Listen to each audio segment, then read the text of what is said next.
오늘은 잠언 31장 1절에서 9절까지 말씀입니다.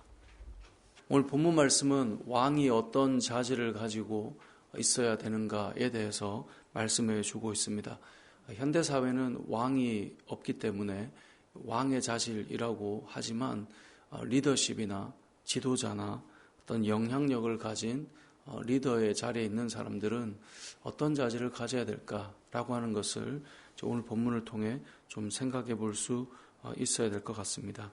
르무엘 왕은 그 어머니가 이렇게 가르쳐 준 그 말씀을 마음에 새기고 그것을 이렇게 성경에 지금 기록하고 있는 것인데, 아마 우리가 살아가면서 누군가로부터 받은 그 말씀이 하나님께 주신 감동으로 받아들여져서 주님의 뜻으로 우리가 분별할 수 있는 것처럼 그렇게 좀 생각하면 될 것 같습니다. 자, 왕의 자질 세 가지. 첫 번째는 무엇인가? 3절에 보니까요, 내 힘을 여자들에게 쓰지 말라라고 되어 있습니다. 그렇게 하는 것은 왕들을 멸망시키는 일이기 때문에 여자들에게 빠져있지 말라고 말씀하고 있습니다. 리더가 해야 될 일이 많은데 여자에게 힘을 쓰고 있다, 여자들에게 빠져있다, 그것은 엉뚱한 데 힘쓰지 말라고 말씀하는 것과 같습니다. 우리가 역사들을 보면 역사적으로 왕이 주색에 빠져 있으면 정사를 잘 돌보지 않죠. 자기가 좋아하는 것에 흥청망청 시간을 쓰고 에너지를 쏟는 모습을 보게 되죠. 그러면 나라가 어떻게 되겠습니까? 항상 어려움과 위기를 겪게 되는 것을 알게 됩니다.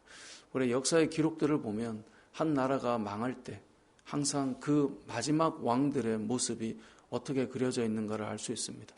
물론 역사는 항상 강자가 기록하는 것이 역사이기 때문에 그 마지막 그 왕들을 좋지 않게 그려놓는 면이 있을 거라고 저는 생각합니다. 하지만 그 좋지 않은 면을 결국 그려내는 게 뭐냐? 결국 주색이에요. 그러니까 보면 결국 우리가 힘을 쏟아야 될 그 에너지들을 다른 데 쓰고 있게 만드는 것 중에 큰 문제를 일으키는 것이 여자다라고 오늘 본문은 말씀하고 있는 것이죠. 우리가 신앙생활을 하면서도 마찬가지입니다. 우리가 하나님 안에서 어떤 영적인 리더십의 자리에 있을 수도 있고, 우리가 하나님께서 원하시는 어떤 믿음의 영향력의 자리에 있을 수 있습니다. 근데 우리가 에너지를 쏟아야 되고 힘을 쏟아야 될 것을 다른 데 빼앗긴 채 살아가는 것, 그것은 하나님께서 기뻐하실 일이 아니다라는 것을 말씀하고 있는 것이죠. 두 번째는 뭐냐? 포도주를 마시지 말라고 말씀합니다. 이스라엘 나라는 술 문화가 좀 익숙한 문화입니다. 잔치를 열면 포도주가 손님을 대접하는 문화이기 때문에. 근데도 왕들에게 포도주를 마시지 말라라고 말하고 있어요. 4절을 보세요. 르무엘아, 포도주를 마시는 것이 왕들에게 마땅하지 아니하고 왕들에게 마땅하지 아니하며. 두 번 반복한다는 것은 그만큼 중요하다는 거예요. 왜 왕들에게 마땅하지 않는가? 5절을 보니까 술을 마시다가 법을 잊어버리고 모든 공고한 자들의 송사를 굽게 할까 두렵다. 이게 무슨 말이냐면 분별력을 잃어버릴까 두렵다는 거예요. 여러분, 왕은 늘 깨어 있어야 된다는 거예요. 여러분, 리더는 늘 깨어 있어야 돼요. 매 순간 깨어 있어서 어떤 판결이나 결정이나 말을 할 때 그 분별력을 잃어버릴까 두려워해야 된다는 거예요. 우리나라는 크리스찬들에게 선교사님들이 금주라고 하는 선한 문화를 만들어 놓았어요. 외국에는 없는 문화예요, 사실. 그런데 이렇게 포도주라고 하는 것이 가깝고 익숙한 나라임에도 불구하고 분별력을 잃지 말아야 될 자리에 있는 사람들이 있단 말이에요. 그들이 왕이고 주권자고 리더십이에요. 우리도 이것을 기억해야 됩니다. 오늘 본문에 보면 이 술에 대해서 이렇게 말씀하고 있어요. 6절에 독주는 죽게 된 자에게, 포도주는 마음에 근심하는 자에게 주라는 거예요. 죽을 날이 얼마 남지 않아서 그 고통 가운데 있는 자가 독주가 필요하고, 우리 흔히 전쟁 영화를 보면 진통제가 없고 마취할 수가 없으니 술을 마시고 죽게 된 일들이 있지 않습니까? 독주는 죽게 된 자에게, 포도주는 마음에 근심하여서 그걸 감당할 수 없는 자에게 주는 거지, 분별력을 가지고 그 리더십을 가지고 영향력을 끼쳐야 될 사람이 술에 빠져서 또 그것을 즐거워해서 거기에 좀 기쁘게 즐기는 게 뭐가 문제가 아니라 늘 분별력을 잃지 않도록 그렇게 깨어있는 삶을 살아야 되는 것, 그게 리더의 삶이라는 것입니다. 여러분, 세상을 살아갈 때 세상에서도 리더십의 자리에 있는 사람들은 그냥 살아가지 않더라고요. 우리가 믿음으로 살아가는 우리들이 신앙을 위해서, 또 분별력을 위해서, 하나님 앞에 에너지를 온전히 쏟기 위해서 무엇을 절제하고 어떤 마음으로 살아야 되는가는 간혹 우리는 비교할 때요, 하나님 없다라고 말하는 자들의 절제된 삶보다 못한 모습을 가지면서 엄청난 영광에 대한 이야기를 꺼낼 때가 있단 말이죠.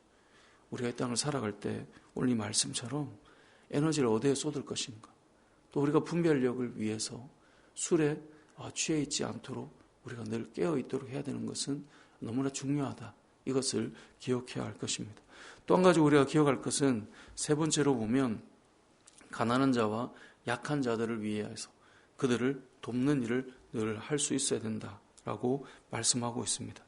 오늘 8절 9절에 보니까요, 너는 말 못하는 자와 모든 고독한 자의 송사를 위하여 입을 열지니라. 말 못하는 자, 특별히 뭔가 본인이 해야 되는데 할 수 없는 자를 말해요. 고독한 자, 홀로 된 자들을 말하죠. 누군가가 대변해주고 도와줘야 될 사람들을 말해요. 그리고 궁핍한 자, 가난하여서 자신의 힘으로 뭔가를 해나갈 수 없는 사람들이에요. 이들을 볼 때 뭘 해야 된다고? 입을 열어주라는 거예요, 대신해서. 그리고 9절에 보니까 그들을 위하여 신원하라라고 말씀하고 있습니다. 이 땅을 살아가면서 연약한 자가 있으면요, 그 연약한 자는 강자의 세계에서는 흔히 약자고 요즘 말로 루저들과 같은 그런 사람들로 표현되는 자들이에요. 우리는 늘 판단해요. 가난하고 또 때로는 말 못하고 때로는 고독하여서 주변에 사람이 없는 사람들을 평가하고 판단한단 말이죠. 그런데 그렇게 하는 것이 아니라 이들을 위해 입을 열어주고 이들을 위해 신원하며 이들을 도와주는 일을 하라라고 말씀하고 있어요. 누구에게요? 왕에게. 누구에게요? 오늘날로 보자면 리더들에게, 영향력 있는 자들에게, 그래도 좀 가지고 있는 자들에게.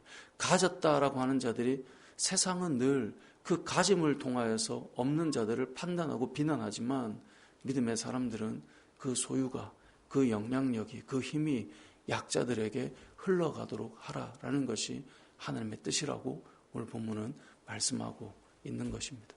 오늘 본문 말씀을 통해 우리는 리더들은 어떻게 살아야 되는가, 또 뭔가 힘을 가지고 영향력을 가지고 있는 사람은 어떻게 살아야 되는가, 이것을 세 가지를 우리에게 말씀하고 있는데요. 이 세 가지를 꼭 기억했으면 좋겠습니다. 너희의 힘을 여자들에게 쓰지 말고, 너희가 술을 즐기지 말고, 그래서 분별력을 잃어버리지 말고, 그리고 약한 자들을 볼 때 그들을 대변하여 살아줄 수 있는 삶이 되어라.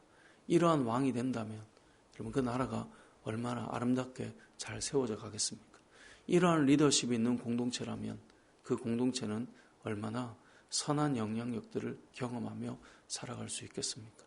세상을 살다 보면 참 별사람 다 만난다, 이런 이야기를 저도 오랜만에 선배 목사님들을 통해 들었는데, 별사람 아마 여러분들도 살면서 참 많이 만나실 거라고 생각합니다.